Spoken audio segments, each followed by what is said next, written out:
নমস্কাৰ বন্ধুসকল, স্মাৰ্ট জ্ঞান চেনেললৈ আপোনালোকক স্বাগতম জনাইছোঁ। এই ভিডিঅ'টো আপুনি যিমান পাৰে বৰ্তমান হায়াৰ ছেকেণ্ডেৰী আৰ্টছ ষ্ট্ৰীমত পঢ়ি থকা ল'ৰা ছোৱালীসকল বা হায়াৰ ছেকেণ্ডেৰী আৰ্টছ ষ্ট্ৰীমত পৰীক্ষা দি থকা ল'ৰা ছোৱালীসকলৰ মাজলৈ শ্বেয়াৰ কৰি দিব। ইয়াতে সিহঁতৰ বাবে ভৱিষ্যতৰ কেইটামান ধুনীয়া কেৰিয়াৰৰ বিষয়ে ক'বলৈ গৈ আছোঁ। সিহঁতৰ বাবে এইটো বহুত উপকাৰী হ'ব।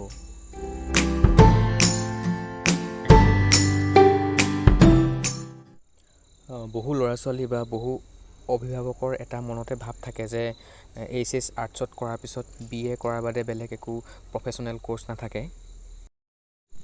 ইয়াত মই আৰ্টছ ষ্ট্ৰীমৰ ল'ৰা ছোৱালীসকলৰ বাবে কেইটামান হাই প্ৰফেশ্যনেল কোৰ্চৰ বিষয়ে ক'বলৈ গৈ আছোঁ, যিকেইটা অসমত এতিয়া খুব পপুলাৰ আৰু আফটাৰ কমপ্লিট প্লেচমেণ্টৰ কোনো দিগদাৰী নাথাকে। যিসকল ল'ৰা ছোৱালীয়ে জেনেৰেল ডিগ্ৰী নকৰোঁ বুলি ভাবি আছে, তেওঁলোকৰ বাবে ইনফৰ্মেশ্যনটো খুব ইম্পৰ্টেণ্ট হ'ব। আশা কৰিছোঁ ইনফৰ্মেশ্যনটো শেষলৈকে চাব আৰু ওচৰ চুবুৰীয়া ৰিলেটিভ আৰ্টছত পঢ়ি থকা ল'ৰা ছোৱালীসকলৰ মাজলৈ ভিডিঅ'টো শ্বেয়াৰ কৰি দিব।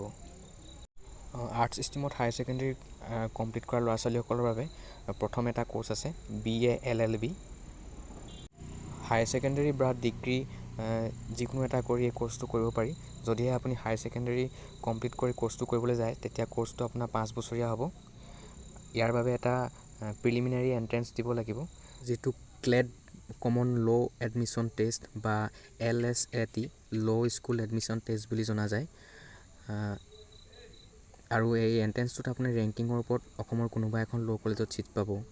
আৰু এপ্লাই কৰিবৰ বাবে আপোনালোকক হায়াৰ ছেকেণ্ডেৰীত জেনেৰেল কেটেগৰীৰ বাবে 50% আৰু ST SCৰ বাবে 45% মাৰ্কছ প্ৰয়োজন হ'ব। ইয়াৰ বাবে জুন মাহত এপ্লিকেশ্যন ষ্টাৰ্ট হয়। অসমৰ যিকোনো ল' কলেজৰ পৰা এডমিশ্যন ফৰ্ম পাব পাৰে জুন মাহৰ পৰা। 2 ঘণ্টাৰ যিটো এণ্ট্ৰেঞ্চ এক্সাম হ'ব, তাত 100 মাৰ্কছৰ MCQ টাইপৰ টেষ্ট হ'ব, যিটোত আপোনাৰ GK, general English, elementary maths আৰু লজিকেল ৰিজনিঙৰ কুৱেশ্যন থাকিব।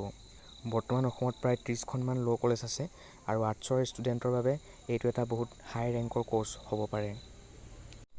আৰ্টছৰ ষ্টুডেণ্টৰ বাবে 2 নম্বৰ কোৰ্চটো আছে জাৰ্নেলিজিম এণ্ড মাছ কমিউনিকেশ্যন। অসমত বৰ্তমান বহুকেইখন কলেজত এই কোৰ্চটো সংযোজন কৰিছে।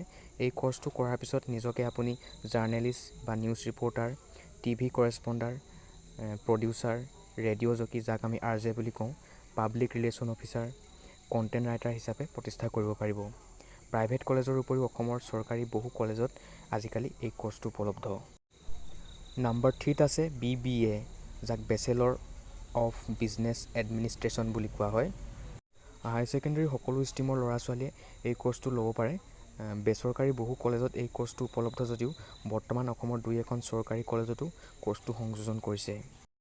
Kaziranga university, royal global university, Assam down town university, Assam Don Bosco university, ঘাই commerce college, Dispur college, Tinsukia women college, Golaghat commerce college, CKB commerce college ইত্যাদিত বৰ্তমান এই BBA কোৰ্চটো উপলব্ধ।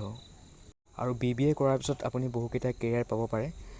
Finance manager, business administration, human resource manager, business consultant, marketing manager, research and development manager etcetera.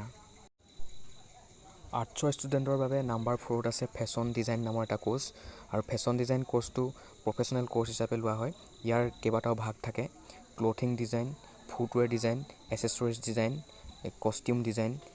আৰু কোৰ্চটো কৰাৰ পিছত এটা ভাল প্লেটফৰ্মত নিজকে প্লেচমেণ্ট কৰিব পাৰিব।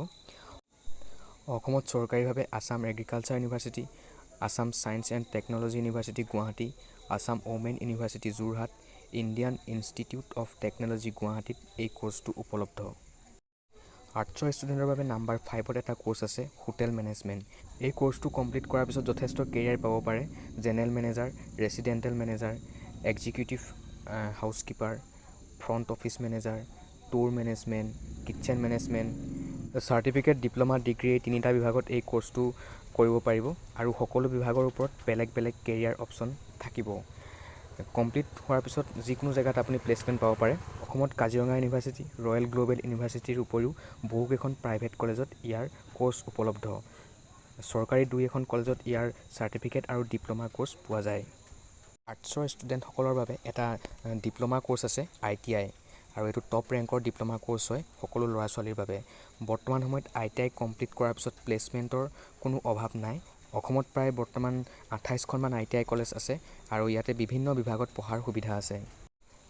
মে'ৰ লাষ্ট উইকৰ পৰা জুনৰ ছেকেণ্ড উইকৰ ভিতৰত ইয়াৰ অনলাইন ৰেজিষ্টাৰ হয় আৰু ইয়াৰ পিছত ভেৰিফিকেশ্যন প্ৰচেছ ষ্টাৰ্ট হয় আৰু প্ৰতিটো কোৰ্চৰ এগেইনষ্টত এটা কোৱালিফিকেশ্যন এক্সাম হয় আৰু ইয়াৰ ৰেংকৰ ওপৰত এডমিশ্যন ষ্টাৰ্ট হয়।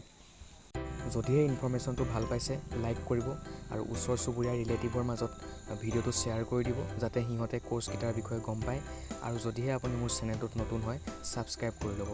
ধন্যবাদ।